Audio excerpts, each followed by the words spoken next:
நீதி மய்யம் கட்சி தலைவர் கமல்ஹாசனை காங்கிரஸ் எம்பி விஜய் வசந்த் உள்ளிட்டோர் சந்தித்திருக்கிறார்கள். மேலும் அதோடு எம்எல்ஏ ஹசன் மௌலானாவும் உடன் இருக்கிறார்.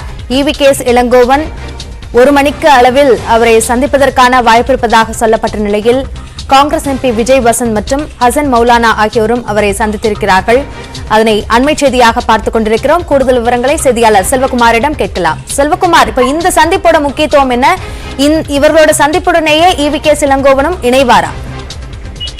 நாடாளுமன்ற தேர்தலினுடைய ஒரு முன்னோட்டமாகத்தான் ஈரோடு சட்டமன்ற தொகுதியினுடைய இடைத்தேர்தல் பார்க்கப்படுகிறது. எனவே ஒவ்வொரு கட்சிகளும் தங்களுடைய பலப்பரீட்சைக்கான ஒரு நேரமாகவே இதை எடுத்துக் கொண்டிருப்பதன் காரணமாக காங்கிரஸ் கட்சியின் சார்பில் போட்டியிடக்கூடிய EVKS இளங்கோவன் தனக்கு ஆதரவு அளிக்கும்படி மக்கள் நீதி மய்யம் தலைவர் கமல்ஹாசனை அவரது ஆழ்வார்பேட்டை அலுவலகத்தில் இன்னும் சற்று நேரத்தில் சந்திக்க இருக்கிறார். அதற்கு முன்பாக நாடாளுமன்ற உறுப்பினர் விஜய் வசந்த் மற்றும் சட்டமன்ற உறுப்பினர் ஹசன் மௌலானா ஆகியோர் கமல்ஹாசனுடன் பேசி வருகிறார்கள்.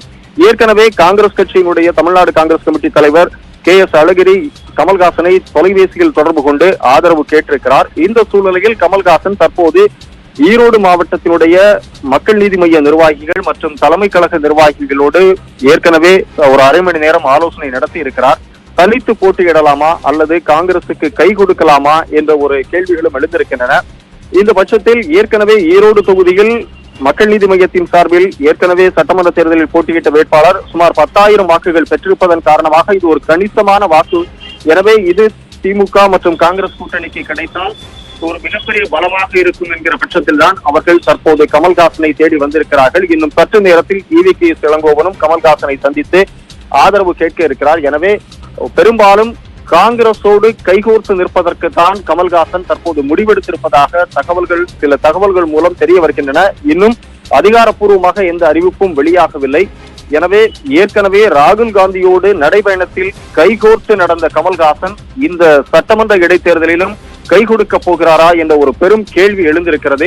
பல்வேறு கேள்விகளுக்கும் இன்னும் சற்று நேரத்தில் பதில் கிடைக்கும். அபிநயா, இது சார்ந்த அதிகாரப்பூர்வ அறிவிப்பு எப்போது வெளியாகும் என்று எதிர்பார்ப்பும் இருந்து வருகிறது. இது குறித்த விவரங்களை பதிவு செய்தமைக்கு நன்றி செல்வகுமார்.